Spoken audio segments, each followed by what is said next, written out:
Kaibigan, alam mo ba na ikaw ay napakapalad sa oras na ito? Mapalad ka sapagkat ikaw ay kasama namin dito sa pag-aaral ng salita ng Panginoon Diyos, oras ng pag-aaral. Ang programang ito ay magbibigay sa iyo ng kaalaman patungkol sa salita ng ating Panginoon Diyos, kapanatagan na magbibigay sa iyo ng pag-asa ng buhay na walang hanggan. Ito po ang iyong lingkod, Pastor Ray Urbi, bilang facilitator sa ating pag-aaral sa oras na ito. Binabati kong lahat ng mga viewers natin sa buong mundo, buong sanlibutan. Lahat ng mga nanonood at nag-aaral at sumusubaybay ay dilangin namin na kayo ay patuloy na pagpapalain ng ating Panginoon Diyos. Maraming salamat sa mga masisipag na nagsusulat dyan sa YouTube. Nagko-comment dyan sa comment section at ito'y nagbabahagi sa iba ang programang ito. Dito namin nalalaman kung saan nakakarating ang programang ito dahil sa mga comment ninyo.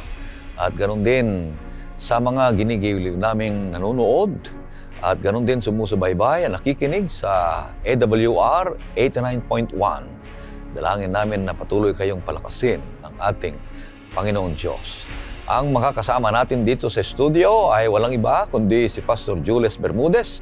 Siya po ang ating bagong Sabbath School and Personal Ministries Director ng Northern Luzon, Philippine Union Mission. Kumusta kayo, Pastor Jules? Mabuti naman, Pastor Ray. At binigyan muli tayo ng Panginoong Diyos ng pagkakataon upang ating pag-aralan ng kanyang mga ginintuang salita na siyang magbibigay sa atin ng pag-asa habang tayo nabubuhay, naghihintay sa muling pagdating ng ating Panginoong Diyos. Ating binabati ang lahat ng ating mga taga-subaybay mula rito sa Pilipinas at mula sa ibang bansa. Pagpalain nawa kayo ng Panginoong Diyos sa atin pong pagsasama-sama sa pag-aaral ng kanyang salita.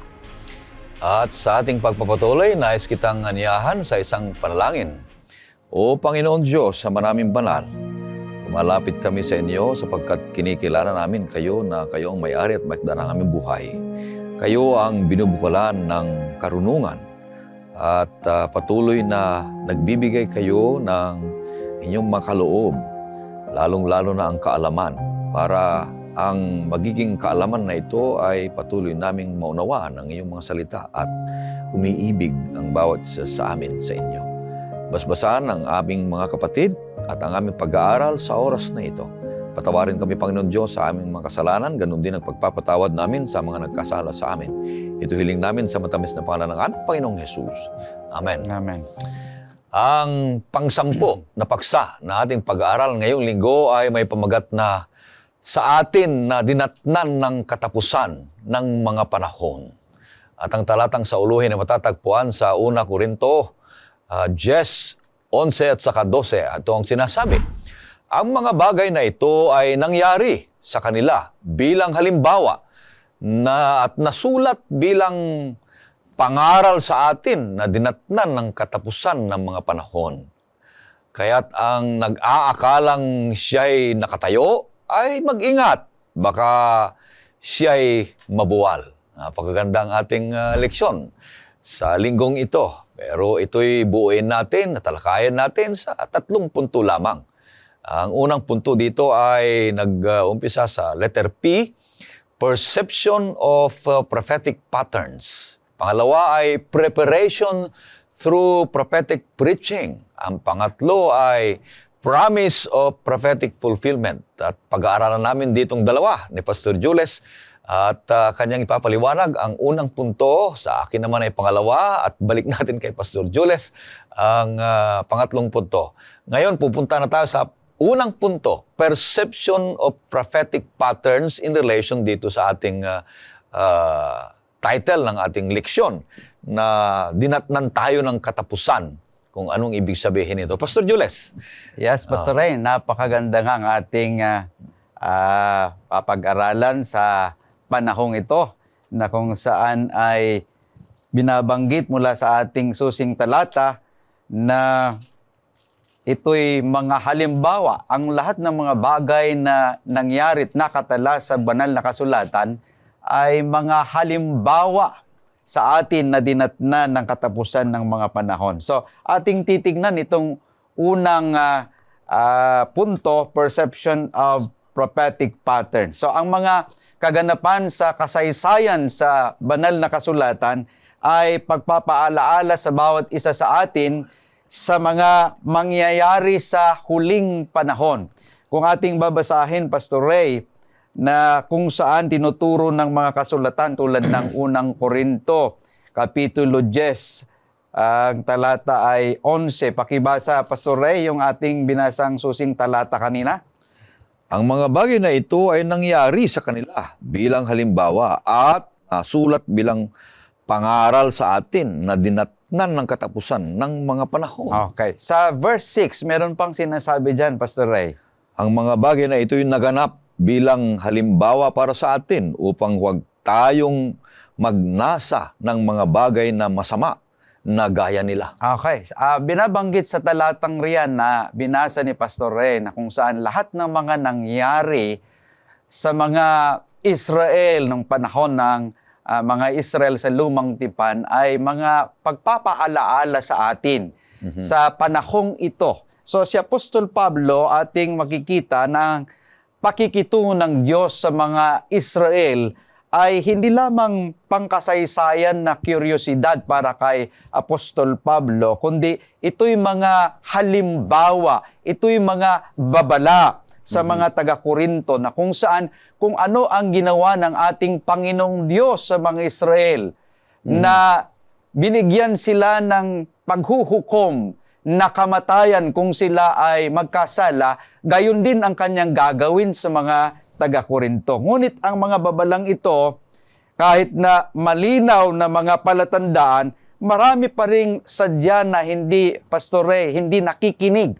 sa ating Panginoong Diyos. Sila'y nakalimot sa mensahe ng ating Panginoong Diyos, gaya na nga lang ng mababasa natin sa pangalawang Pedro 3.5. Pakibasa, Pastor Ray, ang pangalawang Pedro 3.5 at 6 kung ano ang binabanggit. Pangalawang Pedro 3.5, itong sinasabi, sinasadya nilang hindi pansinin ang katotohanan ito na sa pamagitan ng salita ng Diyos ay nagkaroon ng langit ng unang panahon at inanyuan ang lupa mula sa tubig at sa pamagitan ng tubig. Verse 6, Pastor Ray. Na sa pamagitan din nito ang daigdig noon ay inapawan ng tubig at nagunaw. Kung ating titignan yung binasa ni Pastor Ray, binabanggit dito na si Apostol Pablo ay binigyan ng babala ang mga Kristiyano sa kanyang kapanahunan na kung ano yung mga nangyari sa nakaraan ay ito'y patutuo na ang Diyos ay consistent throughout the ages. Nagbigay si Apostol Pedro dito ng dalawang event in history to prove his point. Kung ating titignan sa 2 Peter 3.5 and 2 Peter 3.6, sinasabi dito yung creation, the event in creation, and the flood, Pastor Ray. Ito yung binabanggit. Doon sa creation, yung paglalang, yung argument ni Peter ay obvious na kung saan binabanggit niya na the same God na nag-create ng mundong ito sa pamagitan ng kanyang salita, ay siya ring Diyos na nagkokontrol sa sanlibutang ito. Na gagawin niya ang lahat ng mga bagay sa pamagitan lamang ng kanyang mga salita. Pangalawa, yung flood sa Noah's Day, binabanggit dito sa 2 Peter chapter 2, verse 5, na kung saan ay yung divine judgment na binigay ng Panginoong Diyos na cataclysmic event o yung malawakang kalamidad. Yung Griego na sinabi dito na inapawan ng tubig sa chapter 2, 3 verse 6 ay tinranslate doon sa English na kung saan ay ginamit yung salitang overflowed. Ngunit yung binabanggit dito sa Griego ay cataclysm. So dito nagumpisa yung salita natin na pandaigdig na kalamidad, cataclysm o cataclysmic event. Yung inapawan ng tubig ang mundong ito na sinasabi sa 2 Peter chapter 3 verse 6. Ito yung pagpapaalala na sinasabi ni Apostol Pedro na kung saan ito yung mga babala sa bawat isa sa atin na nagbigay ng Diyos ng isang babala sa kanila na kung paanong mangyayari sa huling panahon. Ngayon, ating titignan na kahit pa sa panahon ni Noe at Lot, nagpapakita rin ito ng moral na pagkakatulad. Kung ating babasahin, Pastor Ray, sa Matthew 24:37 to 39. Pakibasa nga, Pastor Ray, kung anong sinasabi. Kung paano sa mga araw ni Noe, gayon din naman ang pagdating ng anak ng tao. 38, sapagkat kung paano ang mga araw na iyon bago bumaha. Sila'y kumain at uminom at nag-aasawa at pinag-aasawa hanggang sa araw na pumasok si Noe sa barko. Okay. At hindi na nila nalalaman hanggang sa dumating ang baha at tinangay silang lahat, ay gayon din naman ang pagdating ng anak ng tao. Okay. Kung ating titignan, Pastor, ay merong tatlong age dito sa panahon ni Noe at panahon ni Lot na ating makikita. Una, age of appetite. Pangalawa, age of sex. At ang pangatlo ay age of apathy. Yan yung tatlong bagay na ating makikita dito, Pastor Ray. Ating titignan itong una, yung age of appetite. Dito, ating matutunghayan yung indulgence in appetite, yung gluttony, yung intemperance. Aking tinitignan doon sa Tagalog, yung pagka-translate niya, yung gluttony ay masiba, masakim, matakaw. Yung synonym niya dito, yung excess, eating to excess. Yung intemperance naman ay kalabisan, kayamuan. Ito yung binabanggit na age of appetite sa panahon ni Noe at panahon ni Lot, na kung saan ito yung nangyayari rin yan sa ating panahon ngayon. Kung ating babasahin sa aklat ni Ellen White sa Last Day Events, page 23, sabi dito, "The world is fast becoming as it was in the days of Noah. It is given over to selfish indulgence, eating and drinking are carried to excess." Pangalawa, yung age of sex. Dito ating makikita, Pastor Ray, na kung saan binabanggit yung salita dito na marrying and giving in marriage. Wala namang problema yung mag-asawa. Ngunit yung salita rito na ginamit, they were marrying, ay suggest repeated marriages of the same person. Yung isang tao nag-asawa ng marami, na kung saan ito yung sinasabi sa Genesis 6:2 na ito yung kasamaan na nangyayari sa huling panahon. At ang pangatlo ay yung age of spiritual apathy.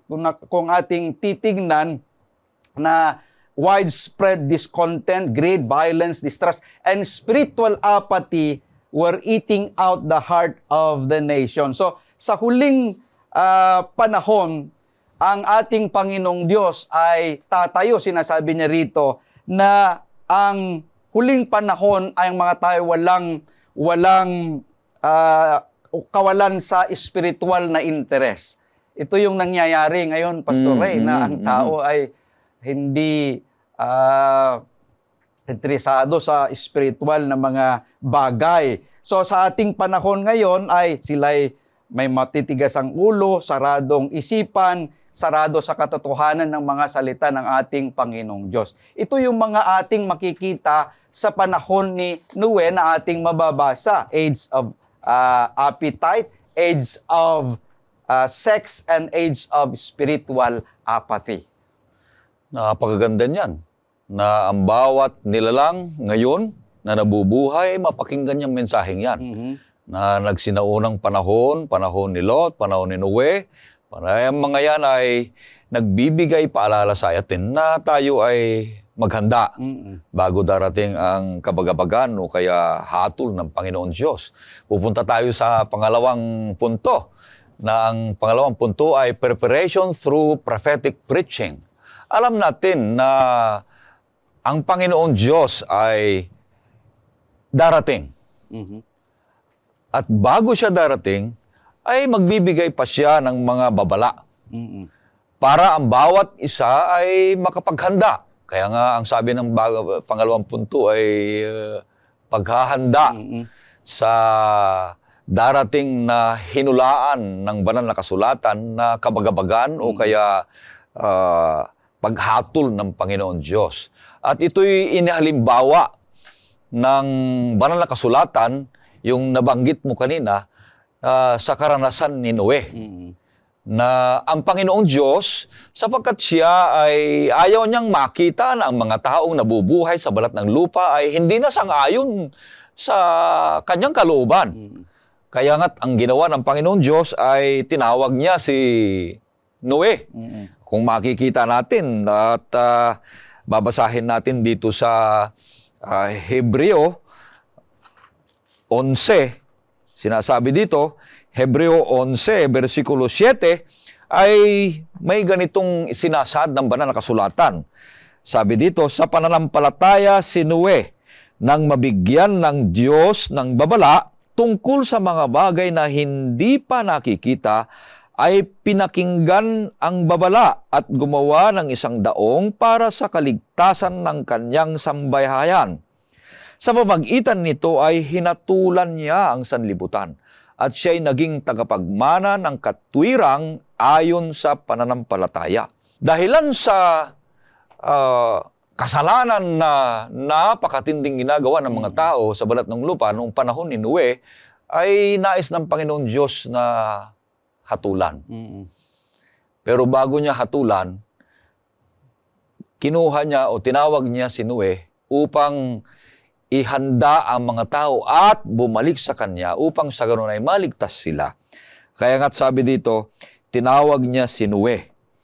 At si Noe ay nananampalataya naman sa ating Panginoong Diyos at sinabi dito sa banal na kasulatan, dito sa Genesis, ay dito nakasaad kung papaano ang Panginoong Diyos na dinescribe niya kung papaano ang mga tao, ang kanilang kasamaan at pagtawag ng Panginoong Diyos kay Noe. Basahin natin dito sa Genesis 6. Magsimula tayo sa 11 hanggang 14. Sabi dito, at naging masama ang daigdig sa harapan ng Diyos at ang lupa ay napuno ng karahasan. Nakita ng Diyos na ang daigdig ay naging masama sapagkat pinasama ng lahat ng tao ang kanilang gawa sa lupa.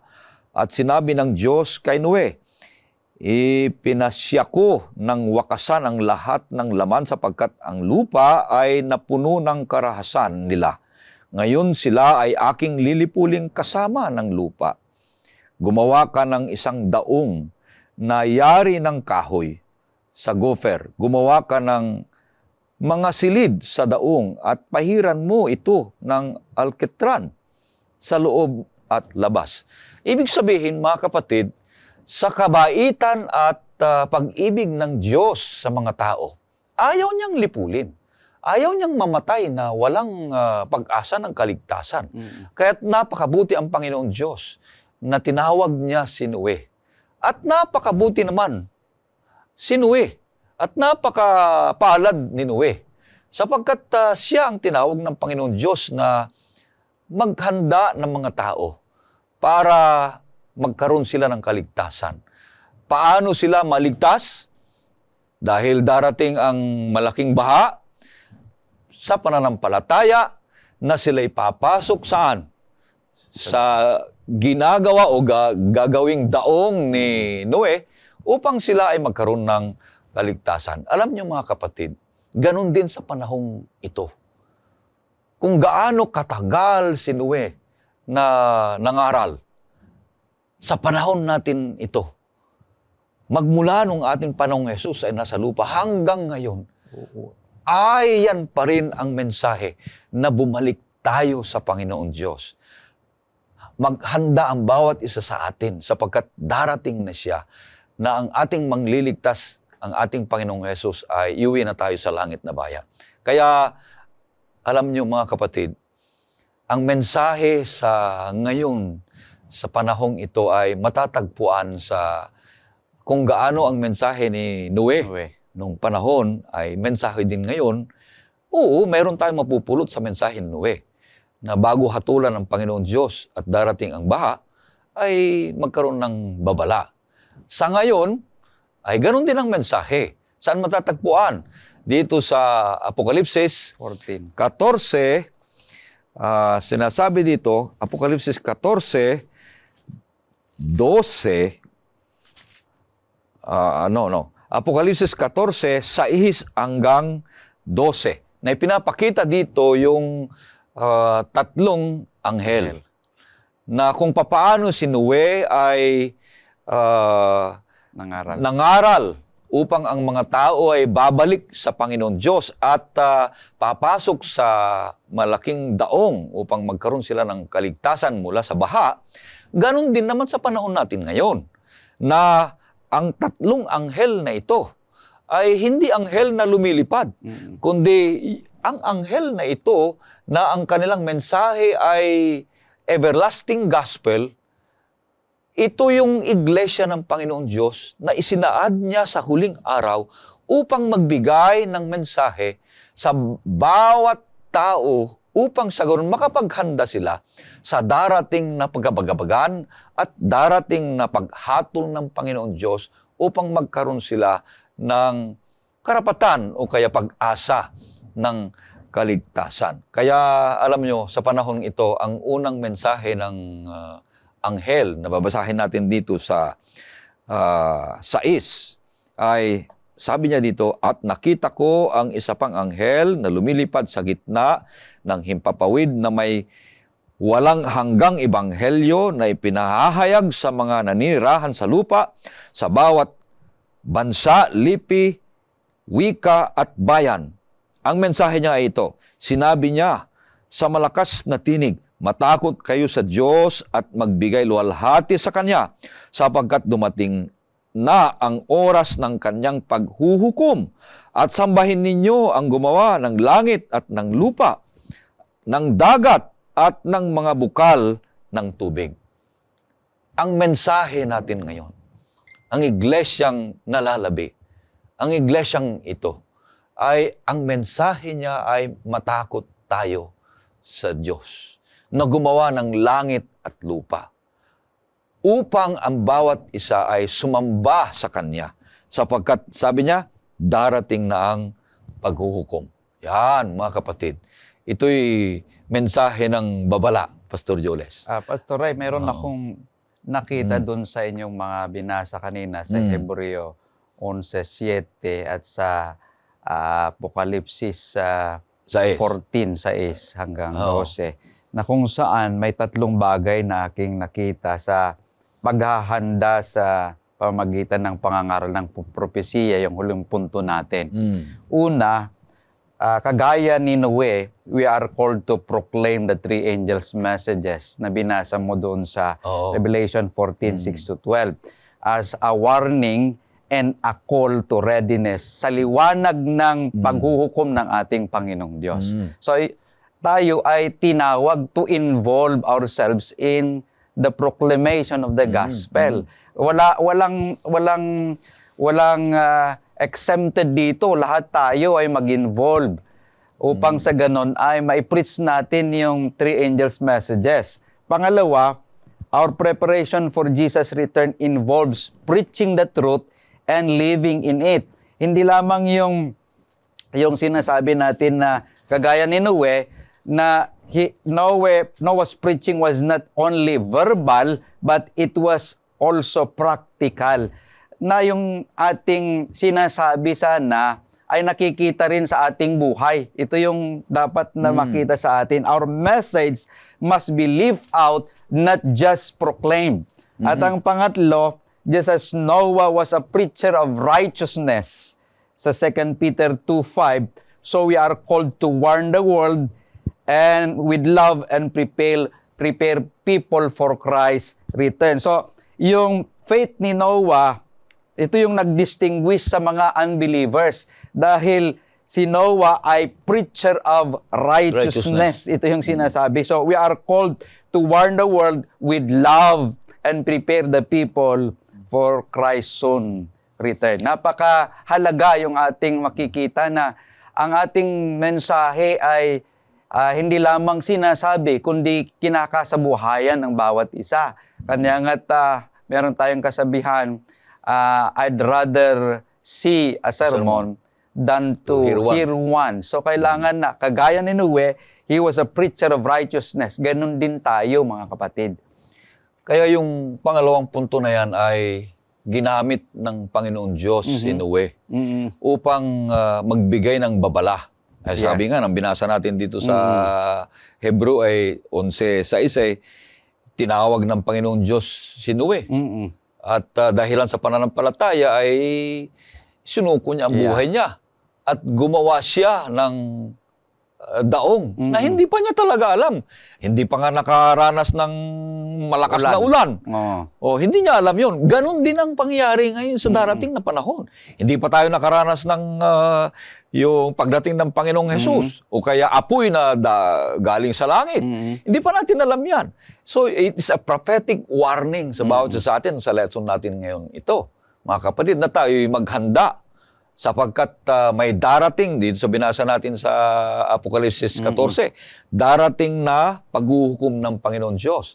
At yung paghuhukom na yan nag-umpisa na. Ayon sa ating leksyon na ating pinag-aralan noong una pa ay nag-umpisa yung paghuhukom ng Panginoon. So yun yung sinasabi nating investigative judgment noong 1844 na lahat ng mga nangamatay noon at buhay ngayon ay binibigyan pansin ng Panginoon Diyos. Pinapag-aralan nilang mga ito kung sila ay tumanggap sa Panginoong Hesus at magkakaroon sila ng katwiran at kabanalan at magkaroon ng pag-asa ng kaligtasan. Kaya malaking hamon sa bawat isa sa atin ngayon. Yung pangalawang punto. Hindi lang yung pangunang punto, kundi pangalawang punto na bawat isa sa atin, ayon sa banal na kasulatan, ay mayroong hula na darating na kabagabagan, darating na katapusan. At bawat isa sa atin ay maghanda. Sa banal na kasulatan, mayroong tinatawag doon na naghahanda o handa na. Magkaiba yun. Kung ikaw ay naghahanda pa lang, hindi ka pa talaga handa. Yung naghihintay at handa na, magkaiba rin yun, mga kapatid. Kaya ang bawat isa sa atin, malaking hamon na ang pangalawang punto sa ating leksyon ay dinatnan na tayo ng panahon ng katapusan. Tayo ay hindi na naghahanda. Tayo ay naghihintay na sa pagdating ng ating Panginoong Hesus. At habang tayo naghihintay sa kanyang pagdating, ay makilahok tayo sa gawain ng pangangaral o kaya magbabahagi ng salita ng ating Panginoon Diyos. Sapagkat si Noe magiging malakas, matibay, at payak na halimbawa sa bawat isa sa atin na siya ang ating modelo. Amen. Sabi dito ay sa pananampalataya, si Noe ay yung sabi mo, he preached righteousness.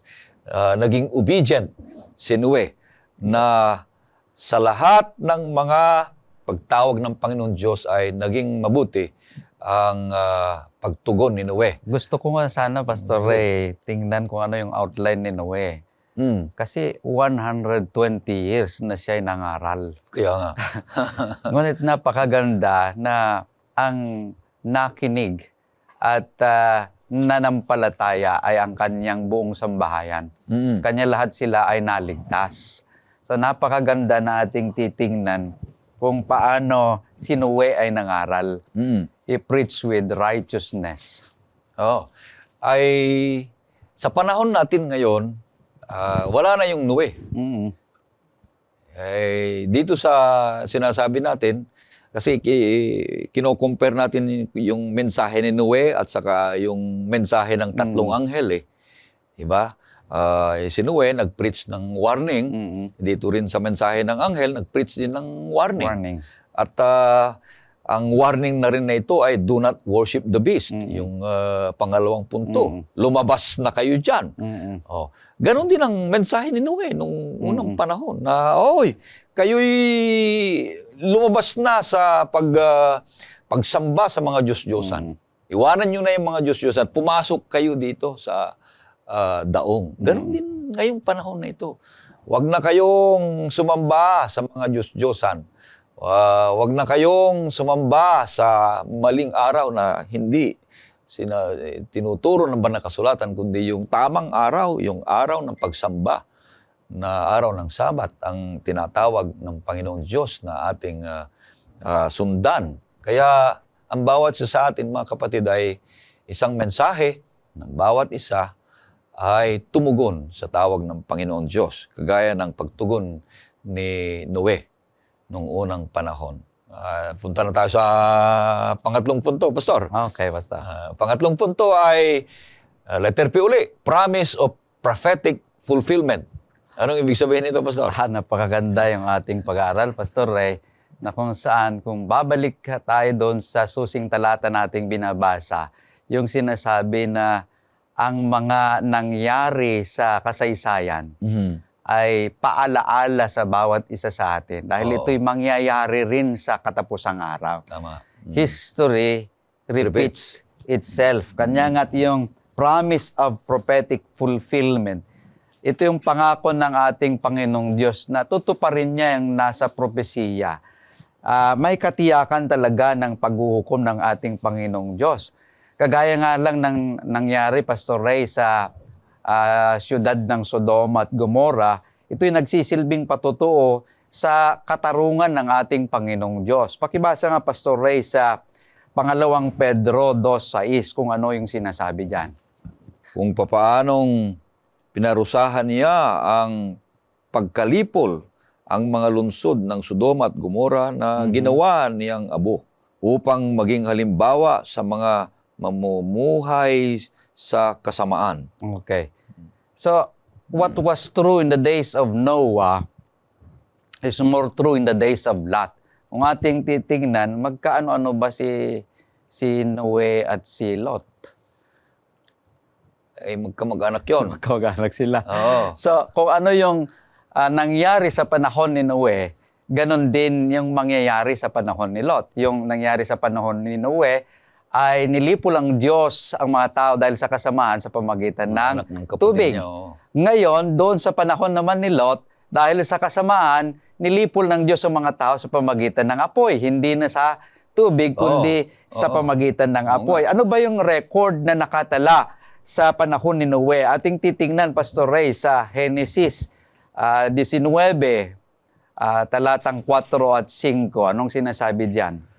Subalit bago sila nagsihiga, ang mga lalaki ng lungsod, ang mga lalaki sa Sodoma, maging mga bata at matanda, lahat ng mga tao, hanggang sa pinakahuling tao ay pumalibot sa bahay. Kanilang tinawagan si Lot at sinabi, "Saan naroon ang mga lalaking dumating sa iyo ng gabing ito? Ilabas mo sila at aming upang makilala namin sila." Okay, dyan sa iyong binasa, Pastor Ray, sinasabi, mula bata hanggang sa matatanda, ay sa panahon ni Lot talagang napakasamang tao. Kahit mga bata, kahit ang mga matatanda, ay makasalanan. Kung ating titingnan sa Genesis 13:13, Pastor Ray, yung opinion ng ating Panginoong Diyos sa siyudad ng Sodoma at Gomora ay binabanggit dito sa Genesis 13:13. Anong sinasabi dyan? Ang mga tao nga sa Sodoma ay napakasama at makasalanan sa harap ng Panginoon. Okay, sinasabi dyan na masasama at makasalanan sa harap ng ating Panginoong Diyos. Binanggit yung dalawang salitang masasama at makasalanan. Hindi bang makasalanan ay masama rin? Oo nga. At ang masama ay makasalanan din sa harapan ng ating Panginoong Diyos. Kanya sabi sa ating binasa kanina ni Pastor Ray na mula bata hanggang sa matanda, ang kanilang isipan ay makasalanan. Masasama sila. Kanya kung ating titingnan, si Pedro ay kaniyang nilalarawan ang mga tao sa panahon ni Lot na walang Diyos. Sa aklat naman ng Judas, verse 7, binabanggit doon, Pastor Ray, na sinasabi, dahil sa pagpapakabuyo, sa pakiapid at sa pagsunod sa ibang laman. So, yung pangalan ng siyudad became a descriptive of male prostitution na kung ating titignan, yun sinasabi na sin of sodomy, Pastor Ray. Na nananatiling ito yung description ng Bible na kung saan the Bible strongly condemns itong sinasabi natin na male prostitution. Ating babasahin, Pastor Ray, sa Levitico 11, Levitico 18, ang talata ay 22, at Levitico 23, ang talata ay 13. Huwag kang sisiping sa lalaki na gaya ng pagsiping mo sa babae. Ito ay karumal-dumal. Okay. 2013. Okay. Kapag ang isang lalaki ay sumiping sa kapwa lalaki na gaya ng pagsiping sa babae, sila ay kapwa nakagawa ng bagay na karumal-dumal. Okay. Tiyak na sila'y papatayin. Ang kanilang dugo ay nasa kanila. Okay. So may katiyakan ng paghuhukom ng ating Panginoong Diyos. Dahil kung paanong nangyari sa Sodom at Gomorrah, na nilipol sila ng Diyos sa pamagitan ng apoy because of the sin of sodomy, yung sinasabi natin na male prostitution. Doon sa Leviticus 18 at Leviticus 20 na binasa mo, Pastor Ray, anong mangyayari sa mga tao na makikisiping sa kapwa, lalaki at lalaki? Sila ay papatayin. So, sa huling araw, ano bang nangyayari sa ating sanlibutan ngayon, Pastor Ray? Di ba, meron na tayong same-sex marriage na nangyayari ngayon. So, kung anong nangyayari noon ay paalaala sa atin na siya ring mangyayari sa wakas, Pastor Ray. May katiyakan talaga ng paghuhukom ng ating Panginoong Diyos. At hinihikayat ng bawat mananampalataya na tayo'y manatili na matatag dahil tiyak ng Diyos na nangako na siya'y magbibigay ng hukom. Sa aklat ng Daniel 7, ang talatay 9 at 10, anong binabanggit dyan, Pastor Ray? Habang ako'y nakatingin, may mga tronong inilagay at ang matanda sa mga araw ay umupo. Ang kanyang kasuotan ay kasimputi ng niebe at ang buhok ng kanyang ulo ay gaya ng purong lana. Ang kanyang trono ay naglalagablab sa apoy at ang mga gulong nito ay nagniningas na apoy. Okay. 10. May dumaloy na isang ilog ng apoy at lumabas mula sa harapan niya. Libo-libo ang naglilingkod sa kanya at laksa-laksa ang nakatayo sa harapan niya. Ang hukuman ay humanda para sa paghuhukom at ang mga aklat ay nabuksan. Okay, binabanggit dyan, Pastor Ray. Kagaya ng napag-aralan natin nung nakaraan, God is sitting on His throne. Ang Diyos nakaupo sa kanyang trono at siya ay magbibigay ng hukom. Kung ating titignan dyan, God still sits on His throne and He still executes His judgment. Yung binabanggit dyan. May mga aklat na nangabuksan. Ano yung mga aklat na yun, Pastor Ray? Book of Remembrance. Book of Life, and Book of Death. At walang nakatago sa harapan ng ating Panginoong Diyos. Lahat ng ating ginagawa, ito man ay masama at ito man ay mabuti na sinasabi sa aklat ng Ecclesiastes, bibigyan nito ng ating Panginoong Diyos ng paghuhukom. Anong dapat natin gawin, Pastor Ray? Dapat na maghanda ang bawat isa sa atin. Kagaya ng sinasabi sa Matthew 24:44. Dahil nalaman natin ang lahat ng mga ito. Yung promise of prophetic fulfillment. Anong dapat natin gawin? Sa aklat ng Matthew 24:44, anong sinasabi? Kaya maging handa rin naman kayo sapagkat ang anak ng tao ay darating sa oras na hindi ninyo inaasahan. So dapat tayong magmatsyag. Dapat tayo ay laging nakahanda. Dahil sa panahon na hindi natin inaasahan, darating ang ating Panginoong Diyos. At ibibigay niya ang reward sa bawat isa. Meron nga tayong awit na ang Diyos ay magbibigay ng kaniyang gantimpala. Kung ikaw gumawa ng mabuti, ibibigay niyang gantimpala. Kung ikaw gumawa ng masama, ibibigay niyang gantimpalo. So, napakahalaga na dapat ay maghandang bawat isa sa ating Oo. sa pagdating ng ating Panginoong Diyos. Dahil ang pangako ng Panginoong Diyos ay tutuparin niya kung anong nakasulat sa banal na kasulatan. Kung anong nangyari sa nakaraan, ganun din ang mangyayari sa huling panahon. Kanya nga't dapat na maganda ang bawat isa sa atin. Amen. Purihin ang Panginoon Diyos. Yung pangatlong punto, napakaliwanag, mga kapatid, na ito'y may pangako, promise, o prophetic fulfillment na ang mga hulang ito ay ipinangako ng Panginoong Diyos na mangyayari nga. At pag nangyari ng mga ito ay maghanda na tayo sapagkat darating na ang panahon ng kanyang pagliligtas. Ang pinakagusto ko dito na kanyang promise ay hindi lang yung mga promise na pagliligtas ay darating, sabi niya dito sa Apokalipsis 21, versikulo 4, na lagi-lagi nating narinig, ay sabi niya, at papahirin niya ang bawat luha sa kanilang mga mata. At hindi na magkakaroon ng kamatayan, hindi na rin magkakaroon ng pagdadalamhati o ng pagtangis man o ng kirot man sapagkat ang mga unang bagay ay lumipas na.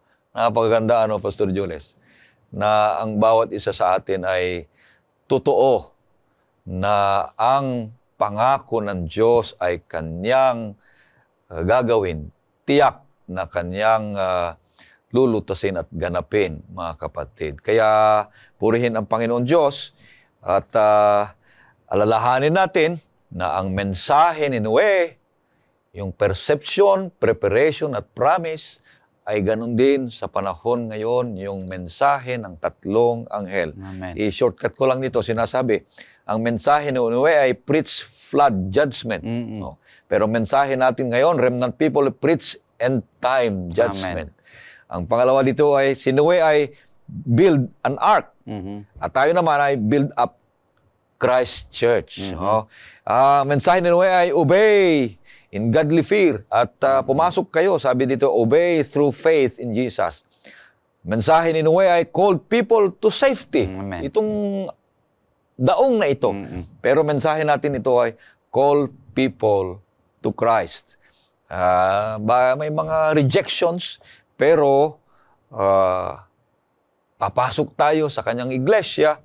Dahil ang kanyang iglesia ay tinatag ng ating Panginoong Hesus, magkaroon tayo ng pag-asa ng kaligtasan.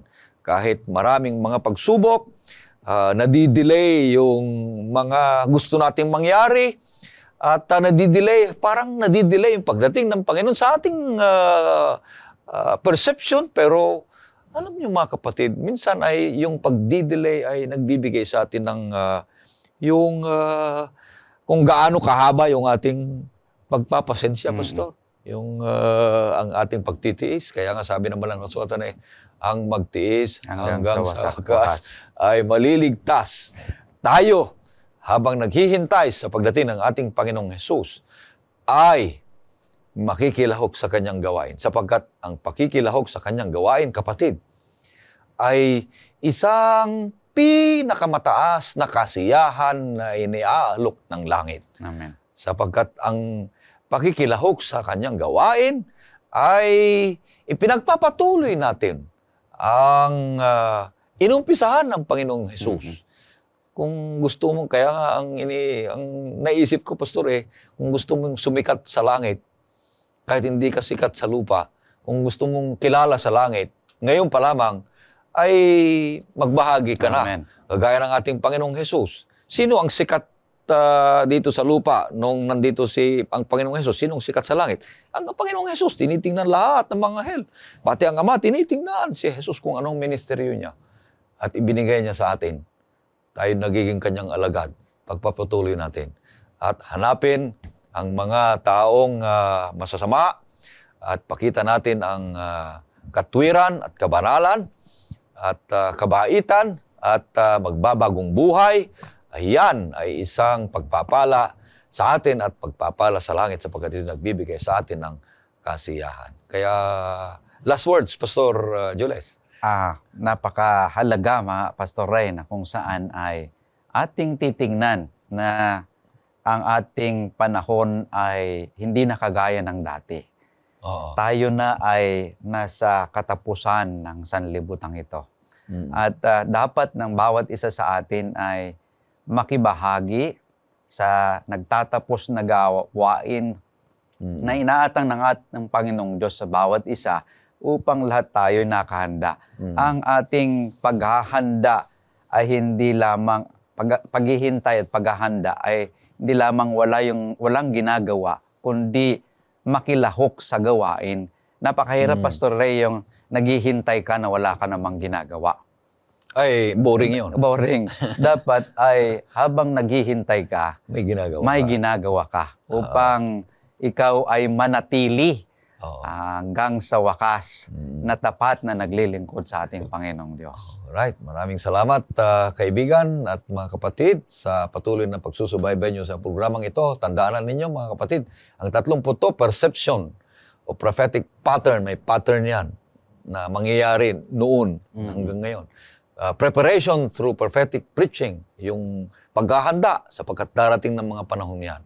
Pero may promise of prophetic fulfillment na ito'y isang pag-asa o kaya ito'y isang promise, yung pangako ng Panginoon Diyos na kanyang tutuparin sapagkat ipinangako niya yan. Maghanda lang tayo at makilahok sa kanyang gawain. Kaya tayo'y makakarinig ng isang awitin. Pagkatapos niya na hingin natin si Pastor Jules sa isang panalangin.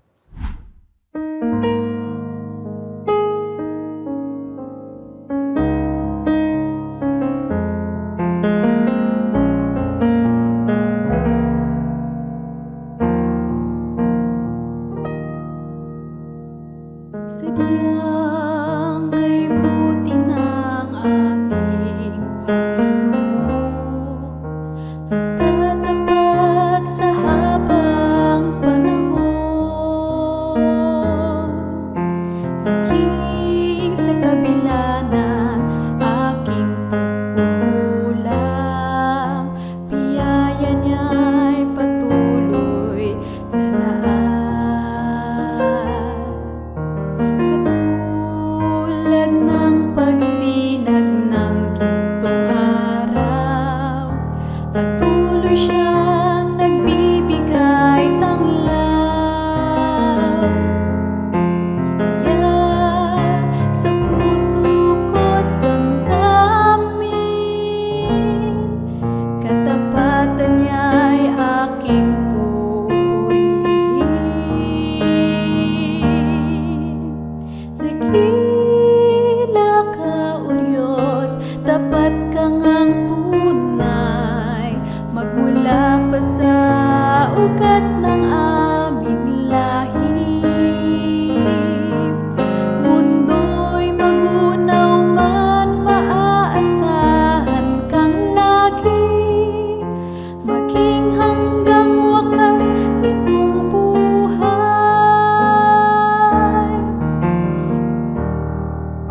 Kaya, O Diyos, ika'y aking pupurihin, sa buong mundo'y aking awitin.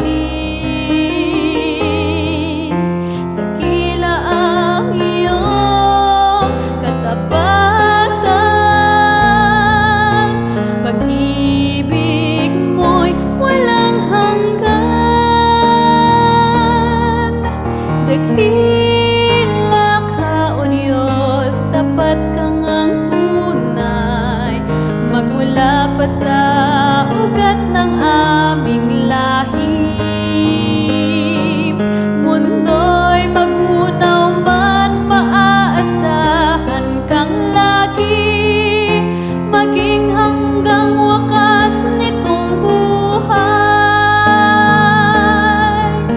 Dakila ka, O Diyos, tapat ka ngang tunay, magmula pa sa ugat ng aming lahi.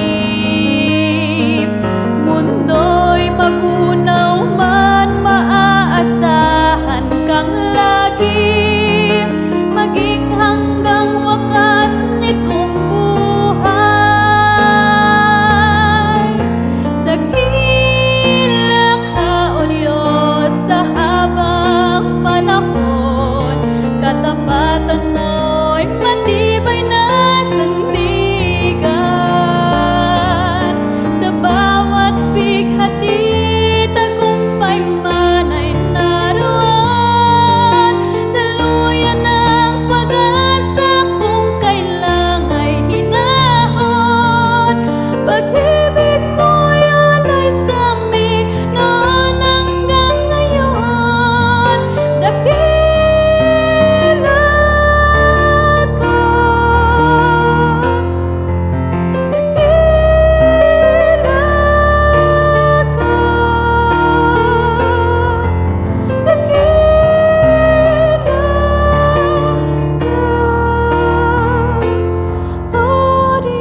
Pastor Jules. Tayo'y manalangin. Mahal naming Diyos na nasa langit. Salamat Panginoong Diyos na kami muli binigyan ng pagkakataon upang pag-aralan ang inyong mga ginintuang salita. Amin pong napag-alaman, Panginoon, na kung paano ang nangyari noong unang panahon na inyong mga anak ay siyang paalaala sa bawat isa sa amin na mangyayari rin sa huling araw. Kanya nga't dapat na kami ay nakahanda. Dapat kami ay makibahagi. Dapat kami ay makilahok. Tapat na naglilingkod sa inyo. Narito ang inyong mga anak na nakinig ng inyong mga salita. Aming hinihiling, Panginoong Diyos, na sa pamagitan ng pagpapatuloy na pagtrabaho ng inyong banal na Espiritu, ay maunawaan ng bawat isa kung ano ang inyong panukala sa aming buhay, O Diyos, upang kami ay makibahagi sa nagtatapos na gawain sa sanlibutan ito. Pagpalain nawang bawat isa, Panginoon. Buksan ang pintuan ng langit, O Diyos, at ibuhos ang pagpapala na kakailanganin ng bawat isa sa amin. Dahil ito pong aming hiling sa matamis na pangalan ng aming Panginoong Hesukristo. Amen. Maraming salamat kaibigan sa patuloy na pagsusubaybay sa programang ito. Ganon din sa mga nakikinig sa AWR 89.1. Purihin ang Panginoon Diyos, mahal ka ng Panginoon. At kami naman ay nagmamahal sa iyo. At nananalangin na patuloy kayong masigasig at patuloy kayong tapat sa ating Panginoong Diyos. Maraming salamat po.